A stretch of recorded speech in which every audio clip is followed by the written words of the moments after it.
और अपने तशवीश का इजहार भी किया। तो सबसे पहले मैं आपको ये बताना चाहती हूँ कि आज सुबह क्या हुआ। आज सुबह फजर के बाद जब हम सोए तो रात क्योंकि देर हो गई थी जलसे से वापस आते आते, तो कोई 6:15 के करीब टाइम हुआ था जब हमारा दरवाज़ा बहुत ज़ोर ज़ोर से किसी ने पीटना शुरू कर दिया। तो मैं सो रही थी, सफदर भी सो रहे थे। तो मैंने सोचा कि जो होटल्स हैं उनमें तो इस तरह दरवाज़ा कोई नहीं पीटता, बाहर तो बेल लगी हुई है, वो अगर बेल बजा दे, कोई बजा दे, जिसको अगर अंदर आना मतलूब है या कोई काम है वो बेल बजा दे। मैंने सोचा कि कोई कंस्ट्रक्शन हो रही है इधर उधर, उसकी कोई आवाज़ आई, क्योंकि एकदम मुझे समझ नहीं आई।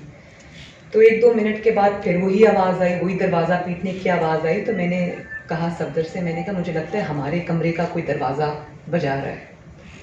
तो उन्होंने जब दरवाज़ा खोला उठकर, तो बाहर पुलिस खड़ी थी और उन्होंने कहा कि हम आपको गिरफ़्तार करने आए। उन्होंने कहा अच्छा, मैं कपड़े पहन लूँ, कपड़े तब्दील कर लूँ, मैं आपके साथ चलता हूँ। अभी वो अपने कपड़े तब्दील कर रहे थे कि मुझे दरवाज़ा तोड़ने की आवाज़ें आईं और उन्होंने वो जो सिक्योरिटी लैच होता है दरवाजे का, उसको तोड़ा, ज़ोर से ज़बरदस्ती से उसको तोड़ा और कमरे के अंदर आ गए। और मैं सो रही थी, मैं बेड में थी और सफदर ने उनको कहा कि आप अंदर मत आएँ, मैं बाहर आ रहा हूँ, आप अंदर मत आएँ, मैं अपनी दवाइयाँ ले रहा हूँ, क्योंकि वो डायबिटिक हैं, इंसुलिन डिपेंडेंट हैं। तो उन्होंने कहा मैं अपनी दवाई ले लूँ, मैं आपके साथ चलता हूँ, आप अंदर मत आएँ। लेकिन वो फिर भी अंदर आ गए। वो अंदर आ गए और सफदर को गिरफ़्तार करके ले गए। सफदर ने कहा कि मेरी वाइफ अंदर है, आप अंदर मत आए। वो गिरफ़्तार करके ले गए। और उसके बाद सुबह मीडिया पे मैं ये न्यूज़ देख रही थी कि सिंध हुकूमत ने मरियम को बुला के गिरफ़्तार कर लिया, हुकूमत का ये मौक़िफ़ आ रहा है। तो मैं एक बात कहना चाहती हूँ कि मुझे एक लम्हे के लिए भी, मैं वैसे शुक्रगुज़ार हूँ बिलावल भुट्टो ज़रदारी साहब की कि उन्होंने मुझे फ़ोन किया, वो गुस्से में थे।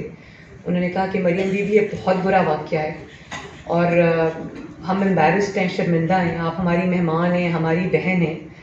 और मुराद अली शाह साहब का भी फ़ोन आया, उन्होंने भी यही कहा।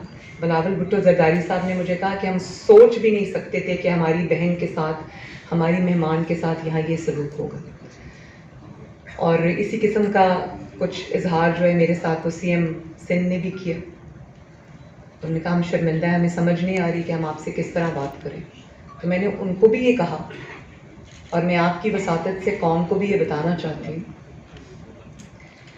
कि एक लम्हे को भी मुझे ये नहीं लगा कि ये सिंध हुकूमत की कार्रवाई है।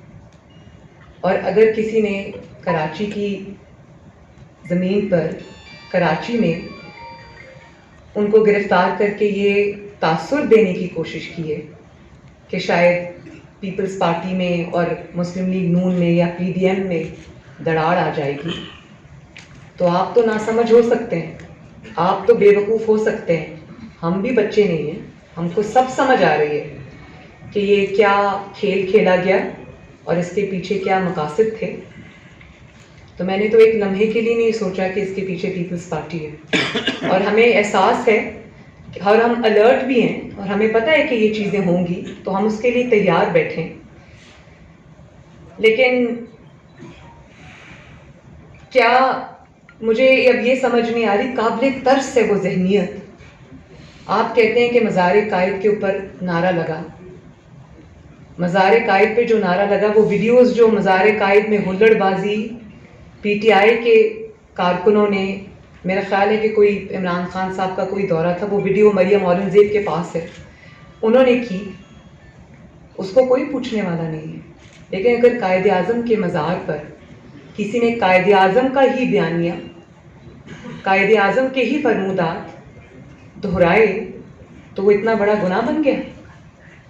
वोट को इज्जत दो कोई ऐसा नारा नहीं है जिससे किसी की बेहुरमती होती हो।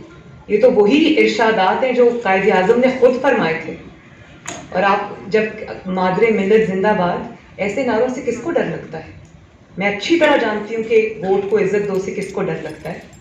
और मादरे मिल्लत जिंदाबाद से किसको डर लगता है, ये मैं अच्छे से जानती हूँ। और वहाँ नवाज शरीफ जिंदाबाद के नारे नहीं लगे, वहाँ मरियम नवाज जिंदाबाद के नारे नहीं लगे, वहाँ वोट को इज्जत दो का नारा लगा। और उस नारे से किसको इतराज़ है, ये आप भी जानते हैं, ये मैं भी जानती हूँ।